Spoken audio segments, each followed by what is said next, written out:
Hi guys, so today's video is going to be the video 10 things I would repurchase.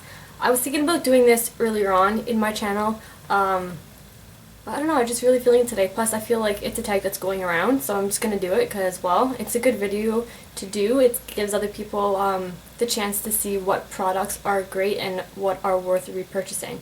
So I've actually managed to narrow it down to 10 things. There was so much more I could have put on this list, but for the sake of this video I picked 10 things, and I tried to pick one item from each category, like foundation, concealer, bronzer, eyeliner, primer, and I actually threw in 2 hair products as well.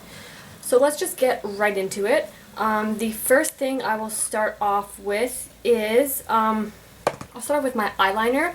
So my favorite eyeliner, I've actually had to think about this because this is my most reached for eyeliner. Where'd it go? Oh, it's right here. It's the Clinique Brush On Cream Liner, and I have it in the shade Deep Brown, and I have used a lot of this. Like, you're probably not going to be able to see inside of this, but like if you can, like I made quite a big dent in it. This stuff goes on so smoothly. It dries, like I'm wearing it today. It dries like fast. It stays on all day. It doesn't smudge. I mean, I don't make a habit of rubbing my eyes after my makeup's put on for the day, but it is like, I would buy this, and I'm also going to buy it in the, they have a black shade and they have, I think it's called Dark Honey or Deep Honey. They have another shade too that I want to get. I did just buy the MAC Fluid line in Black Track. I like it, but I think I might like the Clinique one just a little bit more. I don't know, it just seems to go on so smoothly and it doesn't fade. And for the brown, like I've had trouble finding brown eyeliners that I like that aren't too light but aren't too dark, but like are just like perfect.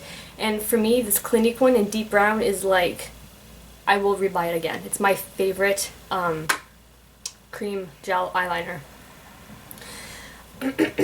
Alright, my next item, the category for mascara, of course, I'm gonna pick my Covergirl Lash Blast Volume. I have been buying this stuff since Covergirl first came out with it. I believe that was like, I don't even know how many years ago that was, but that was many years ago, and I've been buying it ever since. I tried their purple tube. I liked it, but I just keep going back to this one. This on its own, layered a couple times, gives you great lashes. I do like to layer this, however, with other mascaras. My Lash Blast Perfection, also by Covergirl, and Tarte's Lights Camera Lashes. Those are 2 other ones that would be on here. All 3 of them are my favorite mascaras, but this one here is like my top favorite. I have bought many tubes of this. I will buy more. Alright, and the next item I will talk to you about is a primer. Now, this primer is on the pricey side. I have tried many primers. Being a makeup junkie and a makeup hoarder, I have tried several. I've tried Benefit's Professional. I've tried ones by Laura Mercier. I've tried ones by, I'm trying to think here, what else have I tried? I tried a couple from Tarte and like other brands that I can't remember right now. But this one is the one that I have fallen most in love with. It's the Hourglass Veil Mineral Primer. Now, this is very expensive. So if you're thinking about trying it, I would strongly suggest getting a sample. That's how I first found out about it. I actually have a spare sample here. They gave me 2 samples. But anyways, this is a sample of it from Sephora. Go and try this sample. I have oily skin, and this stuff, like honestly, along with my other like oil control care routine, I love this primer. It's oil-free, has SPF 15 in it. It is white, but once you rub it onto your face, it doesn't leave a white cast that I found. But be warned, when you go to Sephora, there are 2 types of, there's this one and there's a smaller one. The smaller one is different. I asked the lady at Sephora. This one is oil-free, the other one isn't. The other one's it's got a slightly different texture. It's not oil-free, so if you're gonna go try this one, make sure you get the Hourglass Veil Mineral Primer oil-free. I will put the link in, not the link, but I will write everything down that I'm talking about today in case you are interested in trying that. I love it. As for a sample though, they were more than happy to give me a couple samples of that. Alright, so the next item I will talk to you about is concealer, And you probably already guessed which one I'm going to say, but it's the Maybelline Instant Age Rewind Concealer. I did start off with the neutralizer shade. I put that away because it's way too light for me right now, but I did end up getting the light, and as you can see, I've used up like almost half of it. Love it. And then for days when I'm a little bit darker, I picked up the shade medium and absolutely in love with it. Underneath my eyes, I find that if you get the wrong concealer, if it's cakey, it will start to, like, when you smile, like, you'll be able to see like your little lines and wrinkles, like it kind of like settles in them. I find this I love it. Like, it doesn't emphasize your under eye circles. I mean, don't cake it on, like, don't put a lot on. Of course, if you put a lot on anything on, it's gonna look bad. But when I use it, like, I don't know, it looks good. And I also set it with my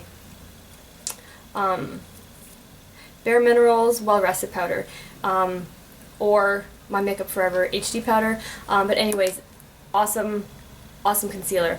I'm pretty sure I'm not the only one who raves about it. There's a lot of people who love that concealer. Next, moving right along, I will do foundation. Now, to pick just one foundation that I love is kind of hard because I do like to try a lot of different foundations. I have like a whole container over here of like ones that I've tried, but there is actually one that I have repurchased. I think I've gone through 2 bottles. I'm on my 3rd, and I have a couple different shades, but it's the Loreal True Match, the original formula. I do like the Lumi.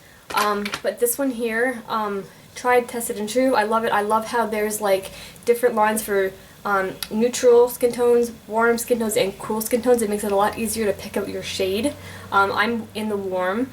This one's in W4. I've actually just ran out of my W6. I have to go and get that. I'm waiting for it to go on sale, but I definitely am going to be repurchasing that for the 3rd time here. I have another bottle of it right here. But yeah, this is awesome. I don't find it doesn't make me any more oilier. It kind of helps. It's not like the best oil control foundation ever, but like I love the way it goes on. It's super light. It's blendable. When you put it on with a stippling brush here, such as this one, or a beauty blender, I find the coverage, it gives you a flawless coverage. And 2, I find if you let the foundation dry out in the cap, I've actually gotten away with using that as a concealer. Like, when it gets thicker, you can just like dab it on any blemishes you may have. And for me, I find like it's worked wonders. Love it. Keep going back to that product. Alright, now that I've talked about those, I will put those aside so I don't pick them up again. The next I will talk about is bronzer. Now, I do have like 5 or 6 bronzers that I do rotate through, but this one, as soon as I caved and tried it, I mean, it does have a steep price tag. It's the Hoola Bronzer from Benefit. It's like $36 here in Canada, but I think it's worth it. For me, it's like the perfect shade. It's not too red. It's not too, I don't know. I just love this stuff. You're not gonna be able to see it on my hand here. But like, I've tried many other bronzers, and they're either too light, they have shimmer in it, or they're too red, or they're just not the right shade. This one is great for all over bronzer, as well as contouring when I'm a little bit lighter and I'm not so tan. That's why I switched to the Bahama Mama. But anyways, this stuff is great. I will buy it again. I kind of like held back using it over the summertime because like I'm actually afraid to hit pen on it because it's so expensive. I will buy it again, but I don't want to have to buy it anytime soon, so I want to make what I have last, but I'm sure in the winter I will definitely hit pan on it because that's when I'll be using it more. The next product that I will mention is, I'll stick with the face for now, primer. Now, there are a lot of primers out there. I've tried like a handful. I've tried the Urban Decay. I've tried, what else have I tried? I've tried the MAC paint pots. Those work great as primers too. I've tried, what's it called? Mind blank. Too Faced Shadow Insurance. I like it, but my favorite of all is the Benefit Stay Don't Stray. Now, this is a sample size that I got when I picked up, I forget where I got, oh yeah, it was a trial size with, this was in it, it's called One Prime Day, but you get to try this, and I love this stuff. Like, I mean, I have oily lids, but I don't have like super oily lids. Like, I found a lot of primers do work on me, but this one, the main reason why I love this one, I like the smell of it too. Is that weird? Who knows? It has a slight tint to it. You can see that. So it gives your eyelid just enough coverage and just enough of a base that you don't need to apply any shadow on top of it before you start working away at your makeup look. I will show you here. So that's it right here. Like, it just gives you like a nice base, covers any veins, covers any discoloration, any redness on your eyelid. Just gives a perfect base for when you're applying your makeup. There's another one that I tried. It was the Urban Decay Eden. I did like it, however I felt it was a bit too drying on my lids. I really found that one was comparable to the MAC Soft Ochre paint pots. That's why I returned it, because I had this and I found that this was a little bit more moisturizing. But anyways, great primer. I will, as soon as this little itty bitty sample runs out, I will be buying the full size. It is a little bit pricey, but a lot of primers are up in the $25 and up dollar range, but if it works, that's great.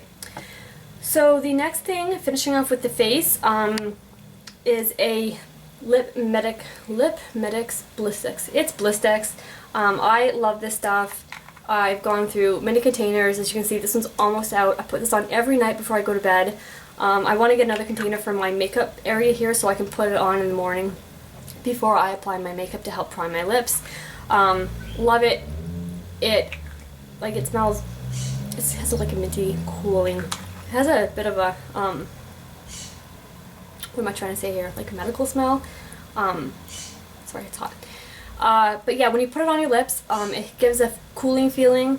It makes your lips feel well moisturized. You know how some lip balms you put on, you just don't feel like they're cutting it? Well, this, love it. Always use it, always go back to it. The last two products, I believe I'm staying under 10, is the hair products. And the first one is the Bioterra dry shampoo. This is the only dry shampoo I found so far that works at controlling the oilies for second and third day hair. Actually helps me go longer between washings, and it's cheap. You can get it at Sally's Beauty Supply. I'm almost out of it. This is my second bottle. I will be on my third one when I buy it again, but I have like this much left, so that is on my list to repurchase within the next month. So that is awesome. You just have to be careful though when you use it on darker hair, that you don't put it directly on your roots right here. You like lift your hair up and put it underneath. Otherwise it does leave a white cast, which is not good if you have darker hair. And the last product is, you can also get this at Sally's as well. It's the one and only argan oil. This stuff is amazing for putting on your ends after you shower. I use this every single time I wash. Before I use any other product, I apply this on my hair. I did use this one before, the Moroccan oil. Yeah, I liked this, although it is extremely expensive, so I didn't want to buy it again. But I like the smell of this, and when I first smelt this one, it smells pretty much like exactly the same. Yeah, I can't describe it. It smells really good. So I thought, hey, if it smells the same, it's got some similar ingredients in it. Although this is Moroccan and this one is argan. Yeah, well, it says derived from Moroccan argan trees. I don't know the differences between argan and Moroccan oil, but to me, whatever. The girl at Sally says this one was really popular, so I decided to give it a try. I like it. I will buy it again. It smells good, keeps my hair moisturized. Bottom line. Alright, so that is it for the top 10 things I would repurchase. I hope you guys enjoyed this video. And yeah, I will see you guys in my next video. Hope you guys are having a great day. Take care. Bye.